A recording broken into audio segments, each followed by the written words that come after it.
perjalanan mudik memang perlu persiapan yang matang ya, yang kanan itu ke kanan gitu, salah itu, harusnya lurus. Kalau ke kanan kan bahaya, nanti untuk penting dinyalakan ketika ada kondisi darurat. Itu akan membentur antara permukaan ban dengan pelek, dan itu rawan sekali. Ini yang belakang 35 untuk muatan standar, kalau muatan penuh sampai 65. Wow. Tuh, kawat ini bisa bersentuhan dengan kaca, Pak. Itu sebenarnya nggak terlalu berpengaruh sih. Oh, karena tetap dijemur juga ya? Iya. Dari jarak Jakarta sampai rest area, katakanlah itu awalnya masih mampu untuk starter, terus setelah sampai diistirahatkan di rest area, mau starter nggak bisa. Assalamualaikum warahmatullahi wabarakatuh, Sobat Apedia.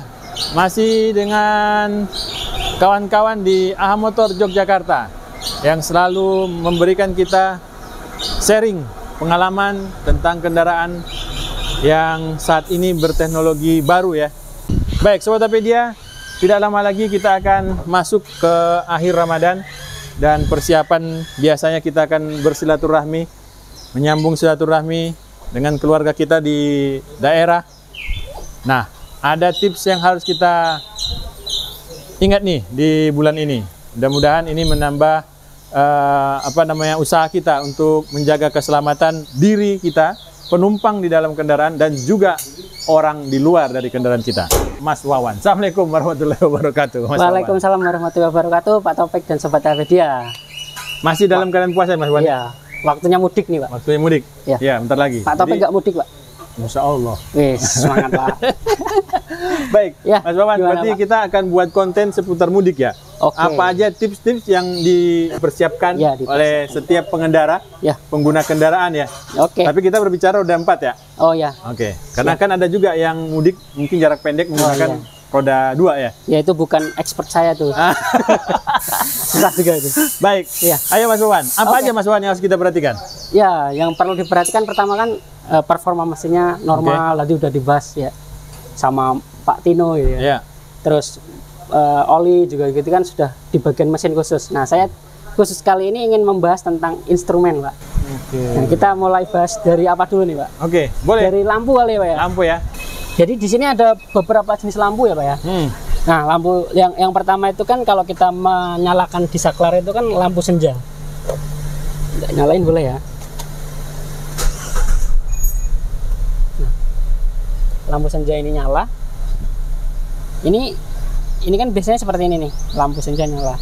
Kalau kita nyalakan lampu kepala, itu otomatis lampu senja, lampu kepala yang dekat itu nyala, dan lampu senja yang belakang juga nyala, Pak. Kalau kita matikan, kalau sistem lampu senjanya ini mati, berarti kan lampu senja itu tidak menyala ketika mobil dilajukan di malam hari, dan itu yang tadi saya singgung tentang bahayanya kalau sampai lampu senja itu mati. Sedangkan lampu senja mati itu kan bisa ada beberapa faktor, Pak. Dari balapnya, kan balap itu dia gabung dengan bola lampu rem ya. Ketika bola lampu rem itu salah satu filamennya putus, kan biasanya antara lampu rem atau lampu senja itu mati ketika saat itu juga gitu.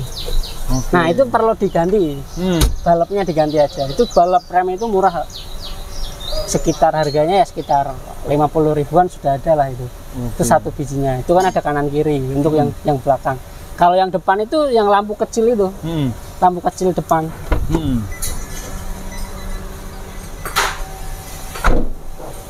Nah, itu perlu diganti juga. Itu juga murah ini, Pak.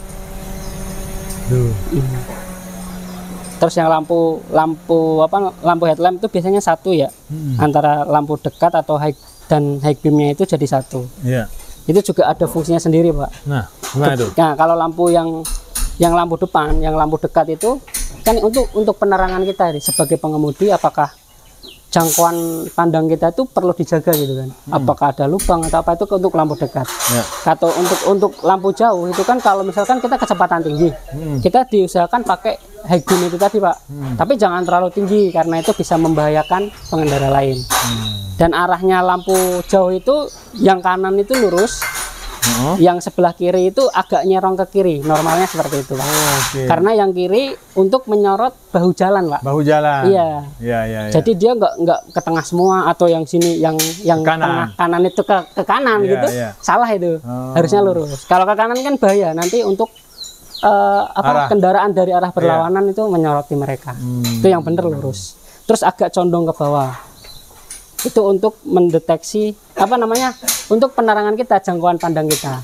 Terus gunanya untuk pengguna jalan lain itu ketika ada mobil lampunya nyala, katakanlah di persimpangan jalan, Pak.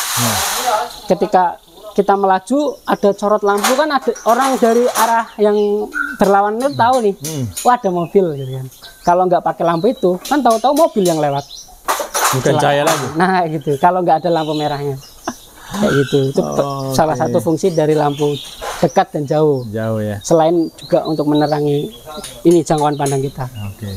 Baik. Terus nah, ini tadi seputar lampu ya. Hazard juga ya? Hazard juga. Hazard itu kan penting dinyalakan ketika ada kondisi darurat. Katakanlah tekanan ban kita kempes gitu kan di jalan. Sedangkan itu posisinya di tol. Nggak mungkin kan kita berhenti, katakanlah kita nggak punya pompa kan nggak mungkin berhenti di situ, Pak. Kalau masih bisa dipakai dan itu kempesnya nggak terlalu kempes banget, kita bisa menyalakan lampu hazard, terus kita masuk ke bahu jalan pelan, Pak. Karena kalau jalan terlalu kencang itu bahaya. Risikonya adalah pecah ban. Ketika ada lubang, ketekanan bannya itu kurang, itu gitu kan, itu akan membentur antara permukaan ban dengan pelek. Dan itu rawan sekali terjadi pecah ban. Itu berhubungan juga dengan bobot kendaraan yang kita gunakan. Katakanlah mudik kan biasanya bawa-bawa banyak penumpang, banyak barang. Itu berpengaruh di situ, apalagi tekanan bannya kurang, pasti dia jarak antara pelek dengan ban itu semakin pendek. Ketika ada lubang, udah langsung pecah ban. Kebanyakan seperti itu. Berarti pada saat kita mudik dengan penumpang yang lebih dan bobot buatan yang lebih banyak, apakah kita harus menambah ukuran angin? Bener banget, ada di sini tuh. Coba kita lihat. Ini berapa sih? Kalau normalnya itu Mas, 33, 30. Ini Pak, di sini Pak, ada keterangannya di sini. Nah, ini antara kosong dengan bermuatan penuh dengan bagasi itu beda-beda. Ini di sini tertulis, kita bisa melihat ya. Untuk yang pemakaian biasa standar gitu kan ini ada 35. Kalau kita muatan penuh dengan barang bawaan bagasi itu 41. Untuk roda yang depan. Yang belakang? Ini yang belakang 35 untuk muatan standar. Kalau muatan penuh sampai 65. Tuh, jarang main-main ya? Iya. Tuh, Sobat Pedia. Karena beban kendaraan yang kita beban itu bagasi itu mempengaruhi banget, Pak. Malah yang ban belakangnya yang lebih banyak diisi ya? Iya, benar. 65 Sobat Pedia, sampai 65 loh. Karena mungkin dari jenis mobilnya, Pak. Kalau mobil levelnya seperti ini kan bobot penumpangannya itu kan belakang banyak ini. Kalau depan cuma 2 katakanlah sama mesin kan nggak terlalu. Kalau yang belakang ada bagasi, terus ada keluarga di situ. Belum lagi barang-barang. Nah, benar. Barang-barang di belakang situ semua. Belum lagi di atas. Hati-hati itu, Pak, kalau mau di atas. Pemasangan racknya itu harus benar itu. Hati-hati ya. Iya, benar. Jangan sampai barangnya menimpa mobil orang di belakang ya. Benar. Kasur terbang. Gitu. Baik, Mas Wawan, sudah beberapa yang kita bahas tadi masalah lampu-lampu dan tekanan angin ban ya. Iya, benar. Nah, sekarang kita masuk ke mana lagi nih? Ke wiper kali, Pak. Wiper ya? Iya. Kalau wiper itu ya sama hubungannya dengan jarak pandang kita, Pak. Nah, wiper ini sebenarnya perlu diganti atau tidaknya itu sangat mudah, Pak. Ketika sapuannya dia ketika ada air terus nyapu sekali bersih, itu berarti masih bagus. Biasanya kan seret masih ada garis. Ada garis itu menandakan sapuannya kurang maksimal. Itu bisa karena ini permukaan sininya kotor, permukaan karet sini kotor. Itu ketika ada kotor, ada ranting atau daun atau debu, ketika dia nyapu itu dia nggak bersentuhan langsung dengan kaca karetnya, Pak, tapi bersentuhan dengan kotoran tersebut. Jadi ada agak benggang gitu loh. Jadi sapuannya kurang bersih. Nah, itu pertama bisa dibersihin dulu tuh. Kalau udah dibersihin tapi nggak maksimal, berarti karetnya sudah keras. Keras sudah ya? getas sih. Itu sebaiknya diganti, karena patokan kita mengganti karet wiper itu bukan fisiknya sobek kayak gitu, Pak. Tapi kalau sapuannya sudah nggak optimal, saya sarankan untuk ganti. Apa sih permasalahan yang sering ditemukan apabila wiper karet itu masih dipakai, tapi sebenarnya udah nggak bagus ya dipakai? Hasilnya apa itu? Kalau efek yang paling terasa adalah ini, Pak, mengganggu pandangan pengemudi. Oh, saat hujan? Iya, saat hujan, entah itu saat hujan. Kalau saat nggak hujan pun, ketika ada debu, cara bersihnya gimana, Pak?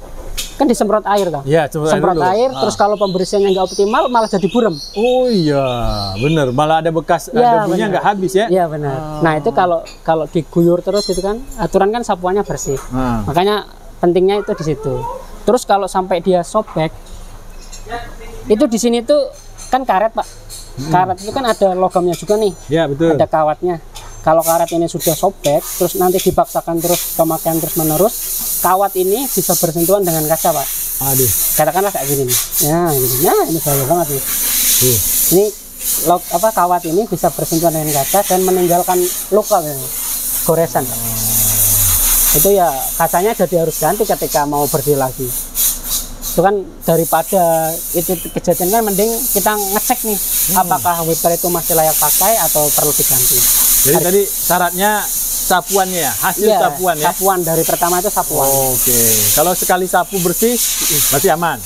Sama ini dilihat karetnya getas apa enggak atau sobek atau enggak, Pak. Oke. Kalau sudah sobek getas tuh wajib banget gitu loh. Wajib diganti? Ya, kalau yang sapuan doang kan biasanya masih bagus. Cuman agak getas atau perlu dibersihkan. Itu sebaiknya ganti, cuman ya urgensinya nggak seurgensi kalau udah sobek. Berapa lama sih sebenarnya bertahannya? Kalau biasa? ini tergantung kebiasaan juga, Pak. Ada kebiasaan buruk? Ada kebiasaan buruk. Misal katakanlah parkir di tempat panas. Itu kan ininya cepat kaku nih, Pak. Iya, karet ya, karet dijemur ya. Iya benar. Belum lagi dari mesin sendiri panas. Iya benar. Kalau mesin nggak terlalu karena terlalu kena ya. Kalau di sini kan matahari langsung gitu kan. Itu ada yang bilang saat parkir perlu diangkat wiper. Oh iya, sering saya lihat dulu tuh kalau mobil parkir ya. Itu sebenarnya nggak terlalu berpengaruh sih. Oh, karena tetap dijemur juga ya? Iya. Tapi mungkin panasnya lebih panas yang ketika langsung bersentuhan dengan kaca. Ya. Okay. Seperti itu. Mas Wawan, apalagi yang harus diperhatikan oleh calon pemudik nih di tahun 2024? Iya benar, Pak. Ini Pak. 24 ya? Iya 2024, Pak. Kalau Arabnya saya kurang tahu hijriahnya. 46. Iya. Iya. No kan. Saya belum cek lagi, Pak. Oke. Baik. Ya. Jadi untuk perjalanan mudik memang perlu persiapan yang matang ya, Pak. Dari kalau kita mau pakai mobil pribadi ya pastikan performanya itu yang terbaik, Pak, pokoknya. Jangan sampai masih ada PR dipakai gitu. Katakanlah aki, Pak. Aki itu kalau sudah jelek bisa bikin mogok di jalan, Pak. Wah. Aki juga harus diperhatikan nih, Sobat Pedia. Kenapa bisa mogok? Itu kan pertanyaannya kayak gitu, Pak. Nah, ini ada aki di sini nih. Jadi mungkin dari perjalanan awal ya, dari Jakarta katakanlah, itu aki masih kuat starter, ya kan? Masih kuat starter, terus dipakai, terus di rest area, Pak. Di rest area kan mesin mati. Ya. Kalau akinya itu sudah jelek, apalagi dari Jakarta sampai rest area itu kan di dalam ruang mesin itu terjadi panas, Pak.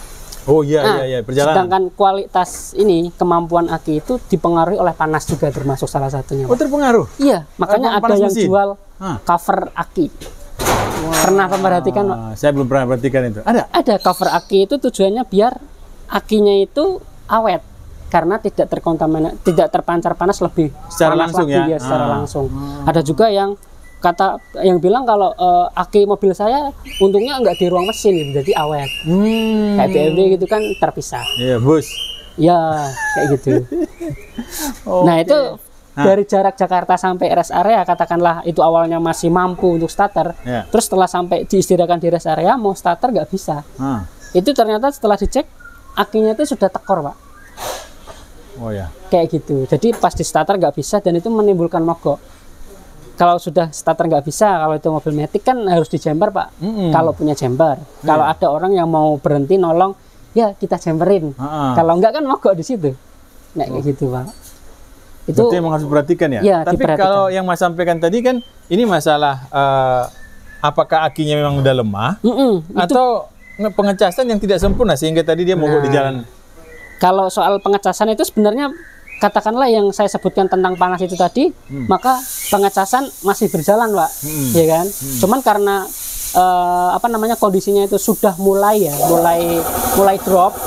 Itu kan aki itu kemampuannya semakin menurun tuh ketika kena panas. Kayak gitu. Terus bisa juga dari pengisian. Ketika alternator itu pengisiannya nggak optimal, itu dia akan tidak mampu nih mencapai ini lagi, Pak. Jadi pengisian listriknya itu terbatas.